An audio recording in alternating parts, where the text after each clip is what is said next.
Բարի օր, հանրային ռադիոյի եթերում առանց տողատակի հաղորդաշարի հերթական թողարկումն է, ես Լևոն Սարդարյանն եմ, խոսել եւ խոսելու ենք խնդիրների մասին, որոնք հուզում են կամ պետք է ուզեն հասարակության, այսօր իմ զրուցակիցն է անվտանգային քաղաքականության հետազոտական կենտրոնի ասոցիացված փորձագետ, քաղաքագետ Սամվել Մելիքսեթյանը, բարև ձեզ, պարոն Մելիքսեթյան։ Պարոն Մելիքսեթյան, ոչ շատ վաղուց հայտարարվեց, որ սահմանագծման եւ սահմանազատման համար ընտրվել է նոր հատված, պայմանական ասած Հայաստան-Ադրբեջան-Վրաստան սահմանների հատման կետից ներքև, եթե քարտեզով նայենք դեպի հարավ։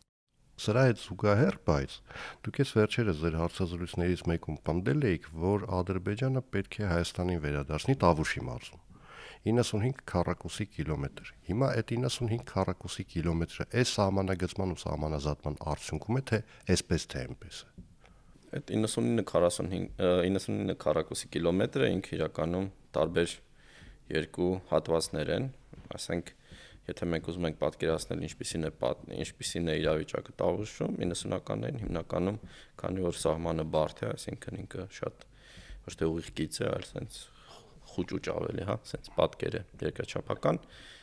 իսկ ռազմական գործողությունների ժամանակ այդ դուրս եկող լեզվակները պահելը դժվար է, հետեւաբար կողմերը ցկտել են ուղիղ գիծ ստեղծել եւ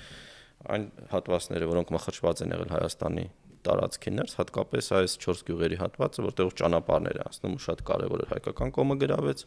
բայց մյուս հատվածները Հայաստանի տարածքի, հատկապես գրեթե բոլոր, որոնք այս իմ նշած ձևով դուրս էին այդ ուղիղ գծից, գրավեց Ադրբեջանը կամ դիրքավորվեց այնպիսի դիրքերի վրա, որ հայկական զինուժը իր իսկ տարածքում ստիպված եղավ նահանջել եւ դիրքավորվել բարձունքների վրա, հա, որպեսզի ինչ-որ ավելի վստահելի պաշտպանական համակարգ ստեղծվի եւ Հայաստանի տարածքի մի մասը մնաց կամ ուղիղ վերահսկողության տակ, օրինակ Պարավաքարի հատվածում, Վազաշենի հատվածում,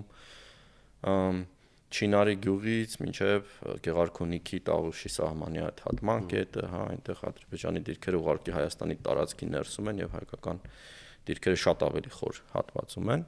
իսկ որոշ հատվածներում այդ 95 քառակուսի կիլոմետրի մեջ մտնում է Չեզոք գոտին, այսինքն Հայաստանի տարածքի ներսում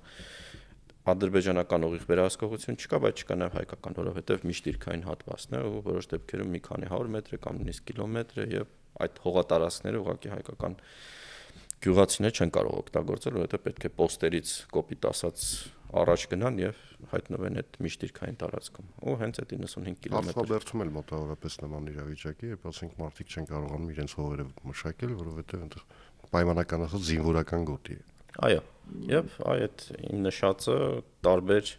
տարբեր տեսակի, այսինքն կա ուղիղ վերահսկողության տակ Պարավաքար գյուղի 10 կիլոմետրից ավել խոշոր հատված, որ հասկանալի լինի մակերեսը, օրինակ այս 4 գյուղերի գործընթացի ընթացքում հայկական կողմը զիջեց Ադրբեջանին մոտ 3.5 քառակուսի կիլոմետր, հա, իսկ 10 քառակուսի կիլոմետր միայն Պարավաքար գյուղն է կորցել, 10-ից 11 քառակուսի կիլոմետր, կամ ասենք Վազաշենն է կորցել, բավականին խոշոր հողակտոր Կոթի գյուղը, այնտեղ ուղիղ ադրբեջանական դիրքեր տարածքում գրեթե չկան, բայց գրեթե ամբողջ արևելքը գյուղից Չեզոք գոտի է եւ խոշոր հատվածներ են եւ այլն։ Այսինքն այդ կորուստների մասին է, ու եթե մենք սահմանազատման ենք վերադառնում եւ նույնիսկ այն վատ տրամաբանությամբ, որ եղավ 2024 թվականին 4 գյուղերի հատվածում, այսինքն խստիվ հետևել վարչական սահմանին, խորհրդային շրջանում գոյություն ունեցած վերջին շրջանում, մենք այդ ամբողջ հողատարածքները պետք է ստանանք։ Այստեղ ուրիշ սկզբունք չի կարող լինել, ուրիշ լուծումներ չեն կարող լինել, ուրիշ լուծումները կարող են ավելի լավ լինել կողմերի համար, այսինքն նկատի ունենան, որ կոմունիկացիաներն են որոշ կարևոր հայկական գյուղերի համար եւ հետեւաբար եթե նախկինում դրանք Ադրբեջանի վարչական տարածք էին, Հայաստանը պետք է ստանա այդ կոմունիկացիաները, ու ինչ որ այլ հատվածում փոխհատուցի հավասար մակերեսի սկզբունքով ինչ որ այլ կարևոր հատված ասենք Ադրբեջանի համար, որովհետեւ ադրբեջանական գյուղերն որպես նաև քարտեզագետ դուք տեսնում եք այդ տեղերը, որտեղ կարելի է դա անել։ Այո, ու հիմա հիմնականում ավելի շատ Ադրբեջանն է շահագրգռված սրա մեջ, որովհետեւ ադրբեջանական գյուղեր կան, որ եթե վերադառնում ենք սահմանին, խորհրդային շրջանը իրենք կորցնում են ուղիղ կապը Ադրբեջանի հետ, հա, այսինքն նույնս մենք գիտենք հիմա 4 գյուղերի գործընթացը, որը սկսվեց, Ադրբեջանը պահանջում էր բոլոր այն հատվածները, որ Հայաստանը գրավել էր այդ շրջանում, ու Հայաստանը այստեղ 90-ականներին գրավել էր մոտ 8 քառակուսի կիլոմետր, 7-ից 8 քառակուսի կիլոմետր, բայց վերադարձեց 3.5, հա, ամենաշատ տենց մակերեսով։ Պատճառն այն էր, որ Ամենախոշոր հատվածը դրանցից Եռանկյունին էր, որ Ոսկեպար գյուղից արևելք, մոտ 4.5 քառակուսի կիլոմետր մակերեսով, եւ Հայաստանը դա չհանձնեց Ադրբեջանին, որովհետեւ Ջողազից հյուսիս կար նույն Հայաստանի Հանրապետության տարածքը, որով անցնում է ադրբեջանական գյուղերի միակ ճանապարհը դեպի շրջկենտրոն, եւ եթե նրանք մեզ վերադարձնեին, անպայման պետք է, եթե հատվածում սահմանազատում է, պետք է իրենք վերադարձնեն այդ Եռանկյունին եւ զրկումա կապը եւ այս վերադարձրած գյուղերի եւ այն գյուղերը, որ հիմա կան այնտեղ Ղուշիայրում, Մազամ գյուղն է, որ հիմա այդ ճանապարհով են կապնվում, եւ իրենք հասկացան, որ չէ, իհարկե Հայաստանն էլ է կորցնում այդ ճանապարհը դեպի Վրաստան գնացող Ոսկեպար գյուղի հատվածում այդ Եռանկյունիով, բայց մենք կորցնում ենք մեր կապը այդ գյուղերի հետ եւ ասին լավ, թողնենք հետագա գործընթացներում ամրագրեցին կանոնակարգում, որ պետք է նկատի ունենալ այս հարցերը, կոմունիկացիաների խնդիրը եւ օպտիմիզացնել սահմանը ըստ այդ կարիքների։ Պարոն Ալեքսեյան, բարբերաբար ներքաղաքական խոսույթում անդիմությունը մեղադրում է իշխանություններին ավելորդ զիջողականության համար, այսպես ասեմ, մեղմ ձևակերպեմ, ընդ որում պնդում են, որ ինչ որ մի պահի հաշվի առնելով Բաքվի պահվածքը, ինչ որ մի պահի Ադրբեջանը մեջտեղ է բերելու կրկին, չնայած այդ խնդիրը չկա ոչ սահմանագծման եւ սահմանազատման հանձնաժողովի կանոնակարգում, ոչ էլ որքանով որ ես եմ տեղյակ, դրան անդրադարձ չկա նաեւ խաղաղության համաձայնագրում, այդ համաձայնեցված տեքստում, բայց մեջտեղ է բերելու անկլավների խնդիրը։ Հիմա ձեզ դա քաղաքական իմաստով որքանով է դա հնարավոր եւ իրավական իմաստով, որովհետեւ եթե կհիշենք վարչապետ Նիկոլ Փաշինյանը մի քանի անգամ հայտարարեց, որ չկա որևէ իրավական փաստաթուղթ, որով այսպես ասեմ, որով կերևար, որ այդ տարածքները պատկանում են կամ պատկանել են ադրբեջանական ԽՍՀ-ին։ Իրականում այստեղ սկզբունքի վերաբերյալ զուտ մեթոդաբանական առումով իմ մոտեցումը այն է եղել, եթե մենք գնում ենք սահմանազատման, ու մենք այդ 4 գյուղերի շրջանում դա առաջացավ, եթե Ադրբեջանը պահանջեր ինչ-որ կեղծված քարտեզներ ներկայացներ, ինչպես օրինակ Սյունիք ներխուժելու ժամանակ 2021 թվականին, իրենք քարտեզներ ներկայացրեցին, որոնք ֆանտաստիկայի ժանրից են, նման քարտեզներ գոյություն չեն ունեցել, նման սահմաններ գոյություն չեն ունեցել երբեք, եւ հետեւաբար դա կեղծիք էր, դա անընդունելի էր, բայց եթե ինչ-որ հստակ հիմք է ընդունվում եւ դու գիտես, որ իսկապես սահմանը վարչական եղել է սա եւ երկու կողմերն էլ դան ընդունում են, իհարկե քաղաքական առումով կարելի է քննարկել տեղին չէր գնալ այդ քայլին հենց այդ փուլում եւ այլն, բայց ես կարծում եմ այստեղ այլ ռիսկեր էլ կարելի էր գնահատել ու նույնիսկ մի քանի մարդու կյանքը իմ պատկերացմամբ շատ ավելի կարեւոր է, եթե վերջում էլի գնալու ես այդ գործընթացին ինչ-որ ճնշման արդյունքում, քան եթե դու ունես ունիվերսալ սկզբունք եւ գնում ես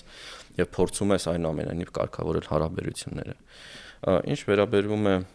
հարցի երկրորդ մասին, անկլավների, անկլավների խնդիրը սկզբում դեռ Ադրբեջանը դեռ 2020 թվականի նոյեմբերի 9-10-ի հայտարարության մեջ ինքը պահանջում էր Ղազախի շրջանի 7 գյուղերը, եւ այդ 7 գյուղերի 3-ը անկլավների տարածքում են, այսինքն Վերին Ոսկեպար եւ Սոֆուլու Բարխուդարնում, բայց հետագայում նաեւ Ալիևը մինչեւ 2024 թվականի սկիզբը նույնպես պահանջում էր այդ գյուղերը, բայց հետո հրաժարվեց եւ ինչ որ փուլային տարբերակ որովհետև հասկացան, որ դա բարդություններ է ստեղծելու նաև ադրբեջանական կողմի համար, եթե դու փորձում ես ստանալ քո անկլավները կամ հայկական անկլավ Արցախը եւ պետք է վերադարձնես հայկական, այսինքն չի կարող լինել այդ խոսույթում քաղաքական ներքին լսարանին ուղղված, դու կարող ես խոսել, որ մենք ամեն ինչ ստացանք, չզիջեցինք ոչինչ, հակառակորդին եւ այլն, բայց Ադրբեջանը բայց հիմա հենց այդպես էլ հայտարարում է։ Այո, բայց եթե դու փորձում ես իրավական հիմքերով փաստաթուղթ ստորագրել միջպետական եւ դու ասում ես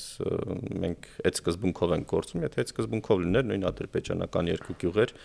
Բաղանի Սայրում եւ ներքին Ոսկեպար Աշաղասկիպարան չէին բաժանվի այս սահմանազատման արդյունքում եւ նրանց նախկին տների մի մասը չէր մնա Հայաստանի տարածքում, որտեղ վարչական սահմանն այդպես էր եւ իրանք ինչպես լատիներեն ասում են dura lex et lex, հա, օրենքը խիստ է, բայց ինքը օրենք է։ Եթե իրենք ուզում են իրենց անկլավները, պետք է տային մեր անկլավը եւ դա էր պատճառը, որ իրենք հրաժարվեցին այս գործընթացից։ Ինչ վերաբերում է իրավական հիմքերին, այստեղ կարելի է տարբեր մոտեցումներ կան, առնվազն 20-ականների վերջից 30-ականների սկզբից այդ թեման շոշափվել է կամ փաստաթղթերը ինչպես է լուծվել այդ գյուղերի ճակատագիրը, որովհետև գյուղերի մասին էր իրականում խոսքը, այսինքն այն որ գյուղերը պատկանում են Ադրբեջանին հստակ էր, բայց պարզ չէր որն է այդ գյուղերի սահմանը հարակից Հայաստանի հետ, հա, ու հետո այդ անկլավային տարբերակը ստեղծվեց, Արցախի պարագայում մի քիչ ավելի բարդ էր, բայց ինքը ենթադրում էր ինքը որ վիճելի տարածք կար, որով ինքը ուղիղ կապ ուներ Հայաստանի հետ, բայց Հայաստանը երբեք այդ վիճելի տարածքի վրա վերահսկողություն չունեցավ, որտեղ ադրբեջանական բնակչությունը այդ տարածքի միշտ բողոքում էր, հարձակվում էր նույնիսկ ինչ որ աշխատանքների ժամանակ սահմանային դեռ 20-ականների թվականին փոքր բախումներ էին լինելու, ահաբեկում էին Արցախի բնակիչներին եւ հետագայում բոլոր վիճելի հատվածներում Արցախը անկլավացավ, հա, ինքը մի քիչ այլ տրամաբանությամբ այդ գործընթացը գնաց հիմա անկլավները բոլոր իրենք խորհրդային շրջանի ու շրջանի վարչական քարտեզների վերական, դա հստակ է, իրենց սահմանները նույնպես հայտնի են նույն այն սկզբունքով, ինչպես որ սահմանազատվեցին օրինակ 4 գյուղերի հատվածում, նույնիսկ եթե իրավական հիմք չլինի, փաստացի հստակ է, որ խորհրդային շրջանի մեծ մասը իրենք եղել են Ադրբեջանի կազմում, այսինքն հստակ է, որ շրջանին են ենթարկվել, որ գյուղերը ինչ շրջկենտրոնների այնքան նմանատիպ փաստաթղթեր կան, որ մի քիչ զուտ եթե մենք ուղիղ խաղում չունենք, այլ կողմնակի բոլոր տվյալները ապացուցում են, որ դրանք եղել են Ադրբեջանի մաս, Արցախն եղել է Հայաստանի մաս։ Հետևաբար ես կարծում եմ սա բանակցային գործընթացում ինչ որ դիրքերը ուժեղացնելու կամ որպես գործոն կարելի է օգտագործել, բայց վերջնական առումով վերջնական լուծումը լինելու է, որ մենք ճանաչում ենք իրենց անկլավները, որպես իրենց հանրապետության, հա, տարածքներ նախ խորհրդային շրջանի, իրենք ճանաչում են Արցախը որպես մեր եւ փորձում ենք ինչ որ լուծումներ տալ այդ հարցին։ Իմ պատկերացմամբ Ադրբեջանը շահագրգռված չէ անկլավներով սահմանին վերադառնալ, որովհետեւ բարդություններ է ստեղծում ադրբեջանցիների համար, ոչ պակաս քան հայկական կողմի համար։ Ադրբեջանը ունի 3 տարբեր անկլավ, նրանք ունեն տարբեր ռեսուրսներ, ջրային, անտառային, հողային, այնտեղ լինելու է, եթե վերադառնում է բնակչություն, ասենք, էլեկտրոկոմունիկացիաների, գազամուղների, ցանկացած սովորական հարց դառնալու է բարդ հարց եւ 3 բարդ հարցեր, ասենք Տիգրանաշենի պարագայում մի, Սոֆուլու Բարխուդարլու 2, Վերին Ոսկեպար 3 Հայկական անկլավը Արցախն ինքը շատ ավելի մեծ է, ինքը փակում է ճանապարհը 26 ադրբեջանական գյուղերի դեպի շրջկենտրոն, այլ ճանապարհ իրենք չունեն եւ եթե ադրբեջաներն մենք նյութեր են կարդում այդ շրջանից, գյուղացիները կտրուկ դեմ են, որ Արցախը վերադառնա Հայաստանին օրինակ, հա, թեև իրենց քաղաքական խոսույթում նշում են, որ Արցախն ընդհանրապես ոչ մի դեր չունի ռազմավարական, որ ինքը ուղղակի sense ինչ որ խուլ տեղում գտնվող տարածք է, բայց իրականում այդպես չէ։ Արցախն ունի նաև ջրային ռեսուրսներ շատ հարուստ, իրենք նույնիսկ այս ընթացքում ջրամբար են կառուցել Արցախի տարածքում եւ օգտագործում են այդ ջրային ռեսուրսները, այսինքն Ադրբեջանը իր խոսույթում հստակորեն նսեմացնում է, այսպես ասած, հայկական անկլավի նշանակությունը, բայց ինքը շատ կարեւոր է։ Մենք մեր ներքին քաղաքական խոսույթում ինչ որ թեզեր ենք օրինում, որոնք չափազանցնում են դրանց կարևորությունը, հա, որովհետև եթե մենք վերադառնում ենք անկլավային տրամաբանությամբ, ինչպես նշեցի, Հայաստանի սահմանի ներսում դրանք դառնալու են մեկուսացված տարածքներ։ Հաճախակի խոսում են, որ գետոնների տիպի ինչ որ մի բան է լինելու։ Այո, եթե թույլատրություն չլինի, որ այդտեղ կոմունիկացիաներ անցնեն, եթե խստացած ինչ որ սահմանային ռեժիմ լինի, որ բնակչությունը չկարողանա նորմալ ձևով հատել, մենակ նույնիսկ Եվրոպայում, եթե անկլավը գտնվում է մի այլ պետության տարածքում, ներսում բժշկական եւ այլ ծառայությունները ստանում են մարդիկ հիմնականում այդ ոչ թե մայր պետության, այլ այդ պետության ինչ-որ ինստիտուտների միջոցով, որովհետեւ ավելի հեշտ է։ Մեր պարագայում դա շատ ավելի լուրջ խնդիր է դառնալու։ Մեր պարագայում մենք Եվրոպա չենք։ Այո, եւ հետեւաբար սա էր պատճառը, որ օրինակ նույն Հնդկաստանը եւ Բանգլադեշը նույն փոխանակեցին իրենց բոլոր անկլավները կամ Լիտվան տվեց իր էքսկլավը կամ հա Բելարուսի տարածքում լիտվական անկլավը Բելարուսին եւ ստացավ համահավասար ինչ որ հողակտոր այլ հատվածում ու սա ամենալավ լուծումն է, քանի որ չկա նաեւ բնակչություն, հա այդ Արցախից ոչ մի բան չի մնացել, իսկ Արցախում իմիջայլոց 2 անգամ ավելի մեծ բնակչություն էր, քան ադրբեջանական բոլոր անկլավային գյուղերում Հայաստանի տարածքում, այսինքն Արցախը, եթե նույնիսկ մենք խոսենք օրինակ ինչ որ փոխհատուցումներից, հա, բնակարանային ֆոնդի վնասված եւ այլն, Արտվաշենի պարագայում այդ վնասը շատ ավելի մեծ է, քան ասենք Հայաստանի տարածքի ադրբեջանական անկլավների։ Նաև Տիգրանաշենը միակ բնակեցված անկլավն է, այնտեղ բնակվում են օրինակ Ադրբեջանի տարածքից հայ փախստականներ, ինչպես են լուծվելու այդ մարդկանց խնդիրները։ Այսինքն այստեղ շատ տարբեր հարցեր կան եւ կան նաև լուծումներ, հա։ Վատ լուծումը դա Հայաստանին վերադարձվում է Արցվաշենը, մենք վերադարձնում ենք այդ 3 անկլավները։ Լավ լուծումը փոխանակում ենք եւ նաեւ մակերեսների տարբերությունը մենք պետք է փոխհատուցենք այլ հատվածում, որովհետեւ իրենց անկլավների մակերեսի գումարը 6 քառակուսի կիլոմետրով մոտ մեծ է, քան Արցվաշենի մակերեսը։ Պարոն Մելիքսեթյան, այն ինչի մասին մենք այս 10-15 րոպե արդեն խոսում ենք, դա քաղաքական գործընթաց է, հա, քաղաքական գործընթացների տրամաբանության մեջ է։ Հիմա այդ գործընթացների տրամաբանությունը ձեզ օրինակ մտավախություն չի ներշնչում, որ Ադրբեջանը կարող է վաղը վիժեցնել սահմանագծման եւ սահմանազատման գործընթացը, ճիշտ այնպես ինչպես դա անում է խաղաղության համաձայնագրի դեպքում հիմա։ Ամենայն դեպս ես չեմ տեսնում հեռանկար, որ առաջիկա 1 ամսում, 1 տարում կամ խաղաղության համաձայնագիրը կարող է ստորագրվել։ Մտավախություն չկա, որ այն զուգահեռ գործընթացն էլ այդպես կտապալեն։ Դա իրականում այդ գործընթացն էլ արդեն կանգնած է, այսինքն ինքը առաջ չի գնում, թեև եղան լավ հայտարարություններ, կանոնակարգը հաստատվեց, հետո ձեր նշած այդ հայ-վրացական եւ ադրբեջանական սահմանի հատման կետից շարունակելու գաղափարը, որ շատ տրամաբանական լավ գաղափար էր, հիմա փաստացի չի գործում, հա, ոչինչ չի արվում այդ ուղղությամբ։ Ադրբեջանը օգտագործում է այս գործընթացը որպես լծակ, իհարկե, հավելյալ ու քանի որ հիմա քաղաքական միջավայրը եւ մոտիվացիան Ադրբեջանի գնալ ինչ որ լուծումների չկա, հիմա պարզ է որ գործընթացը կանգնելու է, բայց այնուամենայնիվ ես սահմանազատման հարցում, ինչպես նշեցի, տրամաբանություն եմ հստակ տեսնում,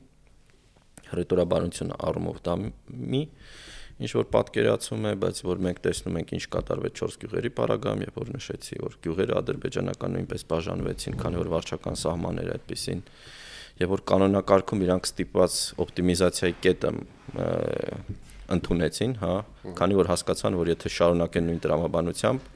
Տավուշի հատվածում ադրբեջանական հարևան գյուղերը ուղղակի տուժելու են այդ գործընթացից եւ մի քիչ տարօրինակ կլինի, եթե քո սկզբնական նպատակը ասենք ցանկացած ձևով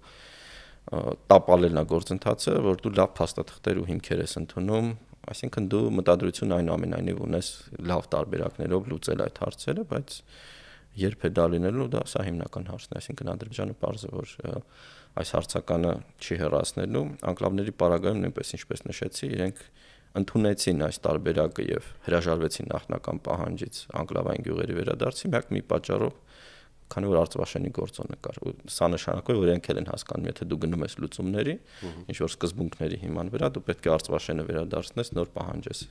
քո անկլավներ, հա, այլ լուծում իրավական չկա, իսկ գործընթացը հիմա ավելի շատ քաղաքական է եւ քաղաքականացված է եւ հետեւաբար մինչեւ որ այս քաղաքական միջավայրը չփոխվի եւ Ադրբեջանի մոտիվացիան բարձ է որ այս գործընթացն է ցանկացած փուլում ընդ որում, այսինքն իրենք կարող են կանգնել եւ ասել ինչ որ նոր պահանջներ դնել, սա կոնստանտան է, հա, հայ-ադրբեջանական հարաբերությունները։ Մա տեսեք, կա փորձագետների մի խումբ, որը պնդում է, որ այն ինչ որ հիմա կատարվում է բանակցային գործընթացում ընդհանրապես հայ-ադրբեջանական, դա ավելի շատ պայմանավորված է հանգամանքով, որ Ադրբեջանը սպասում է, թե ինչ տեղի կունենա Իսրայել-Իրան Միացյալ Նահանգների հետ եռանկյունու մեջ, հաշվի առնելով հավանականությունը, որ կարող է ինչ որ մի պայծառ կամ ոչ այնքան պայծառ օր Իսրայելը այնուհանդերձ հարված է Իրանին, ինչը հնարավորություն կտա Ադրբեջանին ագրեսիա, արդից օգտվելով ագրեսիա իրականացնել Հայաստանի նկատմամբ, ընդ որում ունենալով Միացյալ Նահանգների ժողովրդական լեզվով ասած դաբրոն։ Հիմա ձեզ որքանով է իրատեսական այս ենթադրությունը եւ որքանով է Միացյալ Նահանգները օքեյ այդ մտքի հետ։ Ըստ ձեզ հիմա Առաջինը իհարկե եթե սկսենք առաջինը վերջինից սկսենք, հա, վերջին հարցով իհարկե Միացյալ Նահանգների բոլոր քաղաքական հայտարարությունները, որոնք եղել են նոր ադվարչակազմի, հա, հունվարից, Հական Ֆիդան, Մարկո Ռուբիո հեռախոսազրույցից, նրանք ցույց են տալիս, որ այնուամենայնիվ դա ընդունելի չի, այսինքն սկզբունքները նշել են, հա, այդ երկարատև եւ կայուն խաղաղության մասին են խոսում, տարածքային ամբողջականության, հայ-ամերիկյան այդ խարտիային հղում կատարում, որտեղ նաեւ Հայաստանի տարածքային ամբողջականության եւ Հայաստանի պատկերացումների աջակցումը այդ խաղաղության խաչմերուկ, հա, այդ ոչ թե ինչ որ միջանցքային տրամաբանությամբ լուծման, ԱՄՆ-ն աջակցում է այդ լուծումներին, հետեւաբար ես կարծում եմ, որ սա մի քիչ չափազանցված է մեղմ ասած, երկրորդը Ադրբեջանին միջանցքը պետք է ընդհանրապես Ադրբեջանի կոմունիկացիաները պետք են առաջին Նախիջևանի հետ կապնվելու համար, երկրորդը ինչ շատ ավելի կարևոր է Ադրբեջանը իրեն պատկերացնում է հեռանկարային առումով որպես գլխավոր առանցք, որը կապում է Կենտրոնական Ասիան Եվրոպայի հետ։ Եվ բոլոր այդ կոմունիկացիաները մենք Ուրսուլա ֆոն դեր Լայենի Սամարղանդի այդ հայտարարությունից էլ հասկացանք, որ միակ ճանապարհը, որ Եվրոպայի համար ընդունելի է, դա անցնում է հարավային Կովկասի տարածքով, այդ միջին միջանցք կամ տրանսկասպիան այսպես կոչված միջանցքի, եւ ամենակարճ ուղին հարավային Կովկասի տարածքով, որ այդ հնարավոր որ անցնում է այդ միջին միջանցքի արևելքից արևմուտք Հայաստանի տարածքով, ընդ որում ոչ թե հարավով, այլ հյուսիսով, հա, որովհետեւ ամենակարճ մոտ 100 կիլոմետր ավելի կարճ է Հայաստանի հյուսիսով անցնող կոմունիկացիաները, քան այդ Մեղրիով անցնող երկաթուղին օրինակ։ Եվ հետեւաբար իմ պատկերացմամբ Ադրբեջանի նպատակը ստանալ լեգիտիմ ճանապարհ դեպի արևմուտք, քանի որ արևմուտքը դա փողեր են, ներդրումներ են։ Հայաստանի Հանրապետությունը բարբերաբար ասում է, ես տալիս եմ այդ լեգիտիմ ճանապարհը, եկեք անցեք։ Այո, բայց մենք տեսնում ենք, որ Ադրբեջանը ուզում է իր նոր դերի ճանաչում արևմուտքի կողմից, որովհետև հայ-ադրբեջանական այս վերջին զարգացումները 20 թվականից բերել են նրան, որ Ադրբեջանը որոշակիորեն մեկուսացել է արևմտյան տարբեր ինստիտուտներից, հա, մենք ՊԱՍԵ-ի այդ պատմությունը հիշեցինք, եւ որ ինքը դուրս եկավ, քննադատությունը հստակ եւ Եվրոպարլամենտի, հա, խորհրդարանի տարբեր բանաձևերը նույն Լեռնային Ղարաբաղի հետ նույնիսկ կապված, հա, իրավունքի վերադարձի նույնիսկ մասին են խոսում բնակչության բարբերաբար, այսինքն այդ հայտարարությունները նյարդայնացնում են Ադրբեջանին եւ ինքը ուզում է քաղաքականորապես, հա, քաղաքականորեն որ ճանաչվեն իր ձեռքբերումները, իր նոր դերակատարությունը եւ նաեւ ինքը ստանա ներդրումներ իր տնտեսության մեջ, ինքը դառնա այդ առանցքային երկիրը, առանց որի կապը արևմուտքի եւ արևելքի միջեւ հնարավոր չէ եւ Ալիև օրինակ հունվարի սկզբին իր այդ հայտնի հարցազրույցի ժամանակ հեգնանքով նշեց, որ դուք ուրիշ ճանապարհ դեպի Կենտրոնական Ասիա չունեք, Եվրոպայի մասին էր խոսքը, դուք չեք կարող Ադրբեջանի տակով թունել փորել, հա, դուք պետք է մեզ հետ խոսեք եւ իմ պատկերացմամբ Ադրբեջանի հիմնական եւ երկարաժամկետ մարտավարությունը հենց իրեն ստիպել, որ իրեն հետ խոսել եւ հարգեն իրեն, հա, այսպես ասած, իսկ այս մթնոլորտը, որ հիմա ստեղծվել է, հիմնականում ավելի քննադատական է Ադրբեջանի նկատմամբ եւ սա նյարդայնացնում է եւ այս պայմաններով ստորագրված խաղաղության պայմանագիրը ադրբեջանական իշխանությունները ուղղակի չեն կարող ցուցադրել իրենց հասարակությանը, իրենց պետք է ճանաչվածություն, հա, ինչ-որ լեգիտիմություն եւ իմ պատկերացմամբ հայ-ադրբեջանական այս գործընթացը ոչ միայն Հայաստանի հետ գործընթաց է խաղաղության, այլ ավելի շատ նաեւ Ադրբեջանի առևտուրն է արևմուտքի հետ։ Ինչ վերաբերում է Իրանի գործոնին, ես կարծում եմ Ադրբեջանը պետք է եւ ունի այդ մեծ մտավախությունը Իրանի ապակայունացումից, որովհետեւ եթե մենք ենթադրում ենք լուրջ ապակայունացում, Իրանում ապրում են 2 տասնյակ թուրքալեզու, հա, միլիոն թուրքալեզու բնակչություն, ադրբեջանցիներ, հա, որոնք նույնիսկ մի փոքր մաս եթե փախստական դառնա Բաքվի համար, սա քրիտիկական ինչ որ գործընթաց է լինելու, իսկ մենք գիտենք, որ Ադրբեջանում ինչ զգուշավորությամբ են նայում բնակչության հոսքերին եւ որ կոവിഡ്ի բայց սահմանը փակեցին, հա, Վրաստանին նույնիսկ ադրբեջանցիներն են բարբերաբար բողոքում այդ փակ սահմաններից եւ այլն, այսինքն սա նաեւ Ալիևի այդ իշխանության կառավարելիության համար որոշակի ռիսկ է լինելու, իսկ իրեն պետք է ավելի հստակ միջավայր, բայց այն որ Իսրայելի միջոցով Ադրբեջանը փորձում է ինչ-որ իր շահերի լոբինգ անել, դա հստակ է, այն որ առայժմ դա չի ստացվում, նույնիսկ Աբրահամյան այդ պայմանավորվածությունների ֆորմատն են ուզում մտնել, որը Իսրայելի եւ արաբական երկրների հակամարտության ավարտի ձևաչափ է, այսինքն տարօրինակ է Ադրբեջանը ոչ արաբական երկիր, ոչ կոնֆլիկտ ունի առավելևս Իսրայելի հետ, բայց նույնիսկ այդ ճանապարհով, քանի որ ինքը երակողմեր եւ ԱՄՆ-ն ֆինանսական եւ այլ աջակցություններ ցույց տալիս այն երկրներին, որոնք ճանաչում են Իսրայելը եւ պատրաստ են համագործակցել, այ Ադրբեջանը փորձում է այդ ֆորմատով ԱՄՆ-ի հետ ինչ-որ կապեր հաստատել։ Ըստ ինչի է Միացյալ Նահանգները փոխել վերաբերմունքը Ադրբեջանի նկատմամբ, որովհետեւ լավ Բայդենի վարչակազմի դեպքում հասկանալի էր, ժողովրդավարություն, արժեքներ եւ այլն։ Դոնալդ Թրամփը այդքան էլ այդ արժեքների գրողը չի, ժողովրդավարությունը իր համար չի ասի թե առաջնային նշանակություն ունի։ Ճիշտ է, հիմա Դոնալդ Թրամփը հանդես է գալիս եւ իր թիմը հանդես են գալիս այսպես պահպանողական քրիստոնեական արժեքների գրողներ որպես այդպես խնդիրներ են ստեղծում Ադրբեջանի համար, բայց այնուհանդերձ այս քաղաքական առևտրի մեջ հիմա Ադրբեջանը այնքան շահեկան վիճակում չի, մեղմ եմ ասում, որքան իրենք էին պատկերացնում, երբ մտածում են, որ այ հիմա Թրամփը գալու է։ Կարծում եմ այնուամենայնիվ սա ինստիտուցիոնալ հիմքեր ունի, այսինքն ամերիկյան ոչ միայն ամենաբարձր մակարդակի աստիճան պաշտոնյաները, այլ ընդհանուր համակարգը քաղաքական, որ գործ է ունեցել այս տարածաշրջանի հետ եւ հայ-ադրբեջանական հարաբերությունների, այնուամենայնիվ կայուն համոզմունք են ձևավորել, որ այս տարածաշրջանում հատկապես 2023 թվականի Արցախի էթնիկ զտումից հետո միակ կողմը, որ խոչընդոտում է այդ գործընթացին խաղաղության, դա Ադրբեջանն է եւ հետեւաբար պետք է Ադրբեջանի հետ արդեն այդ հարցերը լուծվեն եւ ինքը պետք է պատասխանի այդ հարցերին ու սա կապված չէ վարչակազմերի հետ, այլ ավելի sense կայուն գործընթաց է։ Մյուսը իհարկե ինչպես դուք նշեցիք նաեւ այդ քրիստոնեական գործոնը գուցե կարևոր նշանակություն ունի։ Մենք գիտենք, որ այս ադմինիստրացիայի կազմում կան մարդիկ, որոնք նաև այցելել են Արցախ, կամ արտահայտել են պրոհայկական տարբեր քաղաքական դիրքորոշումներ են ունեցել, մասնակցել են բանաձևերի ընդունման եւ այլն, այսինքն նաև այս գործոնն է կարևոր այս գործընթացում ու նաև տարածաշրջանի սա նույնպես այդ կայուն կոնստանտաներից է այնուամենայնիվ ես չեմ ենթադրում որ ամերիկյան քաղաքականությունը այդքան հեշտ կարող է փոխել իր կարևոր գործոնները, կարևոր պատկերացումները, որ այնուամենայնիվ ԱՄՆ-ի հարաբերությունները այս տարածաշրջանում նույնպես Ռուսաստանի հետ մրցակցային են եւ տարածաշրջանի բացելը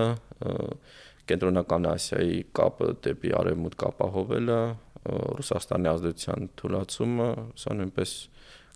կայուն գործոններից է, որ կարծում եմ մնալու է դեռ սեղանի վրա եւ հիմա նույնպես Հայաստանը մաքսիմալն է արել եւ այստեղ մաքսիմալը հենց Լեռնային Ղարաբաղի կորստի հետ հաշտվելն էր եւ բավականին կոնֆորմիստական վերաբերմունք այդ գործընթացին ու ակնկալիքային էր, որ սրա փոխարեն ճանաչվելու է տարածքային ամբողջականությունը Հայաստանի եւ բացվելու են ռեգիոնալ կոմունիկացիաները։ Դա չեղավ, կարծում եմ ամերիկացիների հաշվարկն էր նրանով, որ Լեռնային Ղարաբաղի եւ դա այդ մեղմ արձագանքի պատճառներից մեկն էր նաեւ էթնիկ զտումից հետո այդ գործողությունից, որ սրանից հետո տարածաշրջանը կբացվի, տարածքային վեճեր չեն լինի ու նաեւ այս մոդելը, որ ճանաչում ենք տարածքային ամբողջականությունը, հետո նաեւ կիրառելի է ռուս-ուկրաինական պատերազմի դեմ, որտեղ այս սկզբունքը, որ ընդունվեց հետխորհրդային պետությունների համար, որ տարածքային ամբողջականությունը գերակշռում է ազգերի ինքնորոշման իրավունքի նկատմամբ,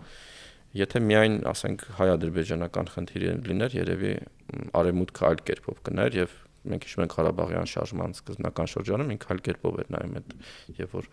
այդ կոլցո գործողությունների ժամանակ օրինակ ԱՄՆ բարձրաստիճան քաղաքական գործիչներն էին բողոքի նոտաներ հղում եւ այլն, բայց հետագայում Ղարաբաղի հարցը դարձավ նաեւ Վրաստանի տարածքային ամբողջականության, Ուկրաինայի տարածքային ամբողջականության, Մոլդովայի եւ Կենտրոնական Ասիայում հնարավոր պատանդը եւ ըստ ընդունվեց այդ абստրակտ սկզբունքը, որ բոլոր դեպքերում պետք է հետեւել մի սկզբունքի եւ նրանք նաեւ չէ Ստալինը ինչքան էլ վատներ, բայց նրա գծած սահմանները պիտի մնան, Այո, մեզ պետք չեն ինչ-որ